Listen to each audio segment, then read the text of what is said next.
am currently sitting in a small, hole-in-the-wall cafe in Rome. It's early morning, and the Italian sun is just starting to hit the cobblestones outside. The air smells like fresh espresso and old stone. It should be peaceful. It is peaceful. Except for one thing. My phone. My phone is vibrating so violently against the marble table that it's actually slowly moving toward the edge, like it's trying to commit suicide to make the noise stop. I look down at the screen. 15 missed calls. 27 text messages. 11 voicemails. And the name flashing on the screen is Linda, my boss. Or, I suppose, if we want to be technical about it, my ex-boss. I don't answer. I just watch it buzz. I take a slow sip of my cappuccino and look out at the street. I don't need to answer to know exactly what is happening 5,000 miles away in Ohio. I can see it in my head as clearly as if I was standing there in the server room. The warehouse screens are frozen solid. The barcode scanners are dead plastic bricks. 50 semi-trucks are idling in the parking lot, burning diesel fuel, with angry drivers screaming at the terrified dispatchers because they can't get their manifests printed. Every time my phone buzzes, I take another sip. Because I know the math. I know the logistics of that company better than anyone. Every single buzz represents about $1,000 in late fees, contract penalties, and driver overtime that the company is currently racking up. They think I'm holding their system hostage. They think I'm some kind of hacker who planted a logic bomb. But I didn't hack anything.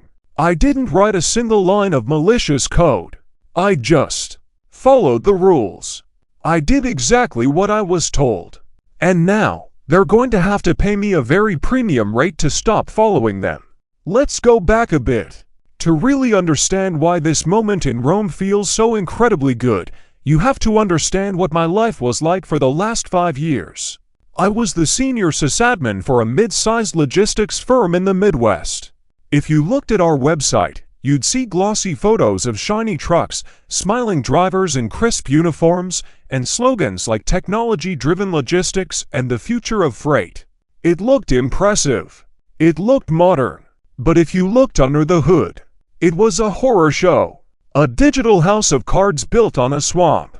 Our modern infrastructure was actually a graveyard of Windows Server 2008 machines that hadn't been supported by Microsoft in years, and network routers held together by digital duct tape and prayer. I was the only thing keeping it alive. Me. Not the budget because we didn't have one. Not the hardware because it was ancient. Just me. I was the ghost in the machine. I was the guy who woke up at 3 a.m. because a hard drive failed, drove to the office in the snow, and rebuilt the RAID array before the first truck driver arrived at 6 a.m. I vividly remember Black Friday 2 years ago. The main database cluster failed catastrophically at 3:15 a.m. The entire tracking system went dark. If I hadn't been awake, if I hadn't spent freezing hours sitting on the floor of the server room with a laptop balanced on my knees, manually rebuilding the index tables line by line, the company would have lost contracts worth millions of dollars. They would have lost Amazon as a client. Did I get a bonus for saving the company? No. Did I get a promotion? No. Did I even get a genuine thank you? I got a generic, mass email from our about excellent team effort and a $25 gift card to Applebee's. But I stayed. Why did I stay? Because I loved the logic of it. Computers are fair. Computers don't play politics. If you treat them right, they work. They don't lie to you. People, on the other hand, people are the problem. Especially people like Linda. Linda was hired 3 months ago to replace my old boss, Bob. Bob was a good man. Bob understood the golden rule of it. If the team is quiet and drinking coffee, that means everything is working perfectly, and you shouldn't disturb them. Linda was different. She came from a corporate marketing background. She didn't know the difference between a server rack and a toaster oven. She thought the cloud was something that literally prevented rain. But she knew buzzwords. God, did she know buzzwords? synergy, drill down, circle back, paradigm shift. She spoke in a language that meant absolutely nothing but sounded expensive. She was brought in to trim the fat and optimize workflows. And from day one, she treated the department like we were unruly teenagers that needed to be disciplined into submission. In her very first week, she walked by my desk while I was deep in a complex SQL query. She tapped her manicured nails sharply on my shoulder. "Op," she said, her voice dripping with fake sweetness. "Why are you wearing headphones?" I paused my music and turned around. "I'm coding, Linda. It helps me focus and block out the noise from the sales floor." She frowned, like I had just insulted her ancestors. "It looks unprofessional," she said. "It looks like you're disengaged from the team culture. No more headphones. We need open communication and organic synergy." So I took them off. I didn't argue, and my productivity dropped by 40% immediately because I had to listen to the sales team ring a giant brass bell every single time they sold a shipping container. She didn't care about the work getting done. She cared about the optics of the work. She was looking for a way to break me, to show me she was the alpha dog. Let me set the scene so you understand exactly how high the stakes were. It was Tuesday, 3 days before my flight to Rome. My fiancée, Sarah, and I had been saving for this trip for 3 years. We ate ramen, we skipped vacations, we saved every penny. Everything was booked. The flights, the boutique hotels, the wine tours. $8,000, non-refundable. I had done everything by the book. I requested the time off 6 months ago. Bob approved it instantly. I had the confirmation email printed out and taped to the side of my monitor. I was already mentally packing my bags. Then, Slack pinged.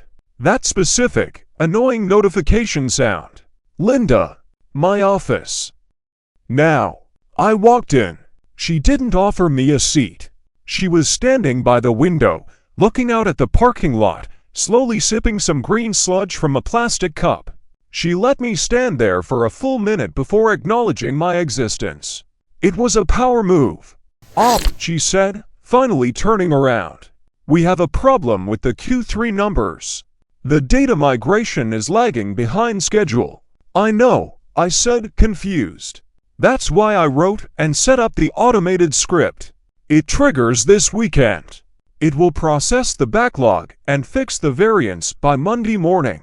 You don't need anyone here for that." She shook her head slowly, looking at me like I was a naive child. "I don't trust scripts, Op. I want manual oversight. I want eyes on glass. I'm initiating a department blackout. Effective immediately, all leave is cancelled." I felt like I'd been punched in the gut. The room started to spin a little. "Linda," I said, trying to keep my voice steady, trying not to scream. "I'm getting married. My flight is Friday. This was approved in January. By Bob." She walked over to her desk, picked up a file folder, and dropped it back down. The sound echoed in the silence. "Bob isn't here anymore, Op." "I am.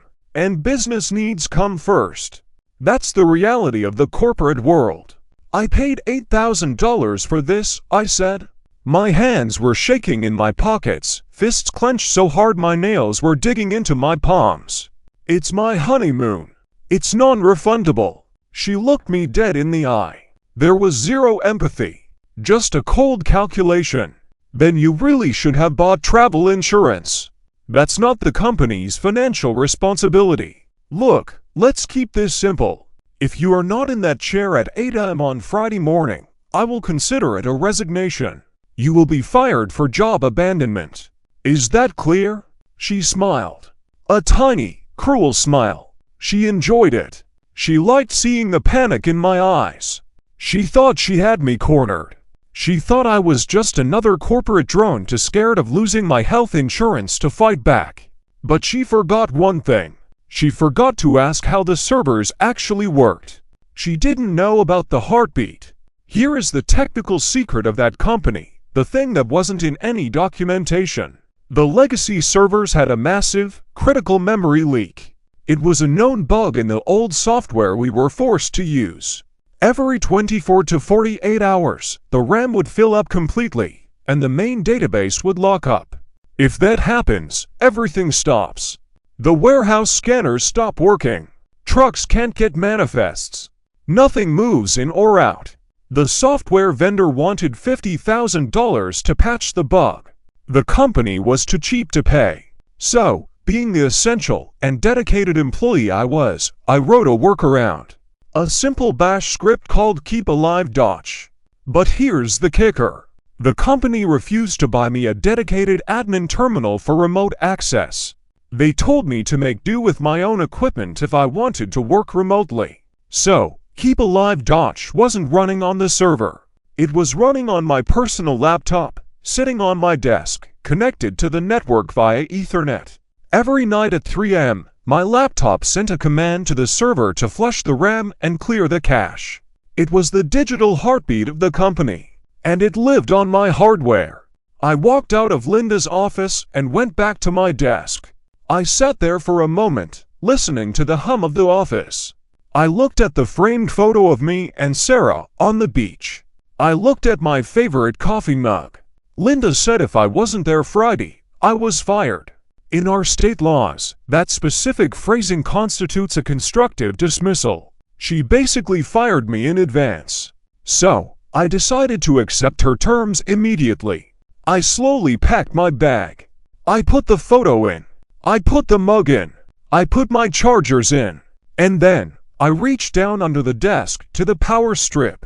I didn't delete any company files. I didn't change any passwords. I didn't plant a virus. That would be illegal. I simply unplugged my personal property. The screen went black. The script stopped. The heartbeat flatlined. I walked out of the building at 2 p.m.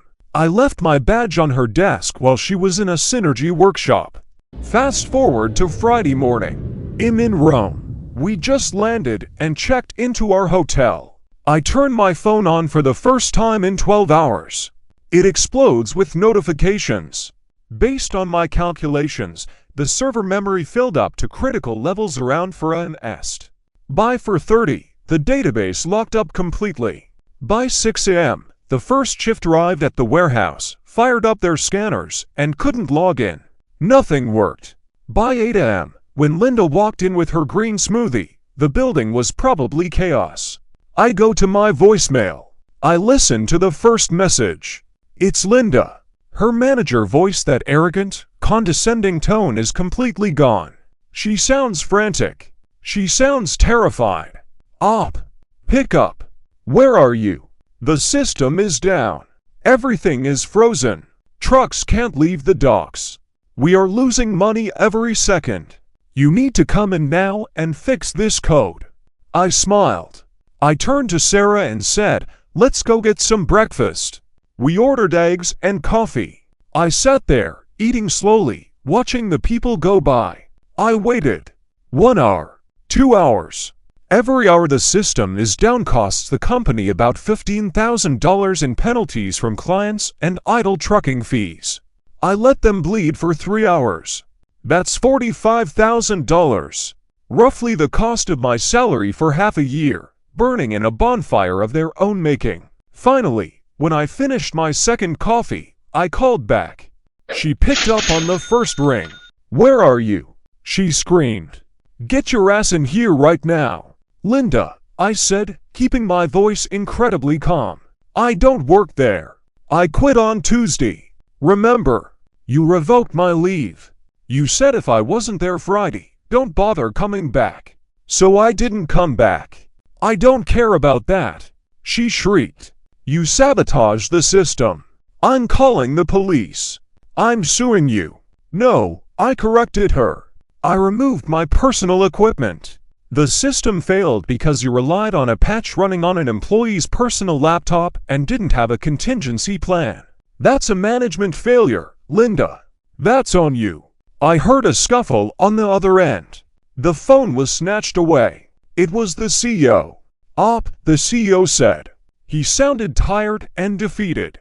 Look, we can argue about who is right later. Right now, we are bleeding. Trucks are backed up to the highway. Can you fix it? Yes, I said. I know exactly what the problem is. I can fix it remotely. Right now. Do it. Please. We'll pay you for the day. No, I said. I'm not an employee anymore. I'm an external consultant. And my rates are different for emergency work. How much? My rate is $300 an hour. I heard him choke on the other end. That was 5 times my old hourly wage. But, I added, I have a minimum engagement block. 20 hours per paid. Non-refundable. And I need a contract signed and the funds wire transferred before I log in. I heard Linda screaming in the background. That's extortion. You can't pay him that. No, Linda, I said loud enough for the CEO to hear. That's supply and demand. You have the demand. I have the supply. Done, the CEO said. Send the invoice. 10 minutes later. Ping. My banking app notification popped up. $6,000 deposited instantly. A second later, the DocuSign contract arrived. I opened my laptop, tethered to the hotel Wi-Fi. I logged into the VPN. I uploaded the script. I restarted the service. It took me exactly 4 minutes. 4 minutes of work. $6,000. That money paid for our entire honeymoon. We drank expensive wine, ate the best pasta in Rome, and flew business class home. When I got back 2 weeks later, I heard the news. The board of directors wasn't happy about losing $250,000 in delays just because a middle manager wanted to power trip over a vacation request. Linda wasn't fired. Corporate usually protects its own, but she was reassigned. They moved her to a desk in the basement to manage the archiving of paper files. She has no team. She has no power. She has no window. As for me, I have a new job now. Better pay, better servers, and a boss who actually knows how to turn on a computer. So, was it worth it? Every single penny.